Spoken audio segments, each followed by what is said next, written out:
Pourquoi est-ce que l'océan est bleu? D'où vient la pluie? Pourquoi l'eau de la mer est si salée? Pourquoi les nuages ne tombent-ils pas du ciel? Si vous êtes parent ou si vous avez déjà eu des échanges avec un enfant, vous avez probablement été confronté à des questions de ce genre. En tant qu'adulte, ces interrogations nous semblent dépourvues d'intérêt, et pourtant c'est précisément ce type de questions qui vont nous aider à renforcer nos capacités d'apprentissage. Dans cette vidéo, je vais vous montrer ce qu'on appelle les interrogations élaborées, méthode inspirée des questionnements des enfants pour apprendre n'importe quel sujet, peu importe sa complexité, rapidement et facilement. Mais avant, j'ai une question à vous poser. Si un enfant vous demande pourquoi est-ce que l'océan est bleu, vous pouvez répondre avec confiance en disant « Eh bien c'est parce qu'il reflète la lumière du soleil ». Mais à votre avis, que va faire l'enfant ensuite? Évidemment, il va vous poser une nouvelle question. Pourquoi est-ce que l'océan reflète-t-il la lumière du soleil? Et est-ce qu'il va s'arrêter là? Bien sûr que non, il va vous entraîner dans une série de questions interconnectées. Comment est-ce que l'océan reflète-t-il la lumière du soleil? Comment ça se passe quand il n'y a pas de lumière? D'où vient la lumière du soleil? C'est précisément cette chaîne de questionnement qui revêt de l'importance ici. La curiosité innée des enfants met en lumière un aspect crucial de l'apprentissage que nous avons souvent tendance à négliger et qui est appelé l'interrogation élaborée. L'interrogation élaborée partage certaines similitudes avec cette quête enfantine. On va juste l'utiliser de façon plus méthodique afin d'aborder des sujets que nous souhaitons étudier. Alors non, il ne suffit pas seulement de se poser une série de questions comme un enfant pour apprendre un sujet. Il y a une stratégie précise à suivre que je vais vous révéler dans cette vidéo. Mais avant, on va faire un petit test rapide. Lequel de ces drapeaux est le vrai drapeau des États-Unis? Alors, suivez-moi encore pendant quelques secondes, vous allez comprendre l'intérêt derrière ce test. Je vous laisse l'image affichée encore pendant quelques secondes.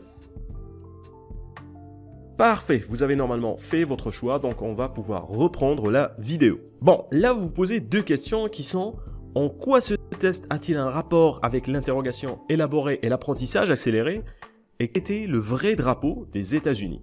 Pour répondre à ces deux questions, on doit introduire un nouveau terme qui est la métacognition. Alors ça semble super complexe, mais en réalité c'est très simple. La métacognition signifie simplement ce que vous pensez à propos de vos propres pensées. Bon, ne vous inquiétez pas si ça vous semble super complexe. Ici, ce qui va nous intéresser le plus, ce sont ces trois niveaux. Ce que vous savez à propos de ce que vous savez, c'est votre cercle de connaissances. Par exemple, je sais que la pluie vient des nuages, que l'océan reflète la lumière du soleil et que la lumière du soleil provient de la fusion nucléaire.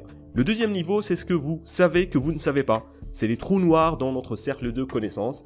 C'est les connaissances que nous reconnaissons ne pas posséder. Par exemple, je peux reconnaître que je ne sais pas exactement comment la pluie se forme ou comment l'océan reflète-t-il la lumière du soleil. Le troisième niveau est celui qui va nous intéresser ici. C'est le cercle en dehors de votre cercle. Celui dont on ignore quasiment l'existence. Ce que nous ne savons pas, que nous ne savons pas. Ce niveau représente les lacunes complètes dans notre conscience. C'est les points de notre savoir qu'on sait même pas, qu'on ignore. C'était là l'objectif des tests des drapeaux. Si je vous avais montré cette image en demandant qu'est-ce que c'est que ça, vous m'auriez tout simplement dit c'est le drapeau des États-Unis. Vous savez que vous savez cette information. Mais en vous montrant une séquence de drapeaux différents, vous êtes confronté à ce que vous savez que vous ne savez pas. Par exemple, combien y a-t-il d'étoiles dans le drapeau ou combien de bandes s'y trouvent? Vous êtes même confronté à ce que vous ne savez pas que vous ne savez pas. Par exemple, est-ce que les bandes horizontales commencent-elles par le rouge ou par le blanc ou les différentes nuances des couleurs dans le drapeau? Des détails auxquels vous n'aviez probablement jamais pensé auparavant. Ok, mais la question à se poser maintenant, c'est quel est le rapport avec l'apprentissage et comment je vais pouvoir mettre tout cela en pratique lors de mes prochaines sessions d'études. Voilà ce qui est intéressant avec ce test. Aucun des drapeaux n'était le vrai drapeau des États-Unis. Et pourtant, vous avez tout de même choisi l'un d'entre eux. Ce phénomène est appelé l'illusion de la connaissance et c'est le plus gros ennemi de l'apprentissage. Et devinez avec quoi on va le contrer? Eh bien, on va le contrer avec l'interrogation élaborée. On tombe tous dans l'illusion de la connaissance, cette illusion qui vient du fait que quand on rencontre des informations claires et bien structurées, on éprouve une certaine facilité de compréhension. Et cette facilité nous induit en erreur en nous faisant croire qu'on maîtrise bien le sujet. C'est en gros quand on mémorise sans comprendre, quand on lit sans engagement ou quand on prend des notes juste pour prendre des notes. Dans ce cas, on est juste au niveau 1 du cercle, notre cercle est encore rempli de trous, ou pire encore, on ne sait même pas ce qu'on ne sait pas. Au final, lorsqu'on est mis à l'épreuve, on découvre qu'on ne peut pas nous rappeler des idées critiques ni les appliquer dans un nouveau contexte. La solution pour éviter de tomber dans ce problème, c'est d'apprendre à appliquer l'interrogation élaborée qui se fera en 2 étapes. La première étape consiste à consacrer un certain temps à l'apprentissage du sujet choisi. L'interrogation élaborée ne se fait pas au début du processus d'apprentissage, mais elle intervient plutôt après avoir acquis une certaine base de connaissances. Par exemple, on ne peut pas l'appliquer directement au sujet de la métacognition, à moins d'avoir déjà passé un certain temps à nous familiariser avec le concept. En gros, on commence d'abord par remplir notre cercle, et une fois ce dernier complété, on va s'engager activement dans le questionnement. Ça sera donc la deuxième étape. Maintenant, voici le conseil crucial à garder en tête en préparant vos questions. Les questions doivent revêtir d'un caractère conceptuel. Ça veut dire qu'elles doivent viser à explorer les concepts sous-jacents, les liens et les nuances des sujets, plutôt que de simplement se concentrer uniquement sur les détails superficiels. Revenons par exemple au cas de la métacognition.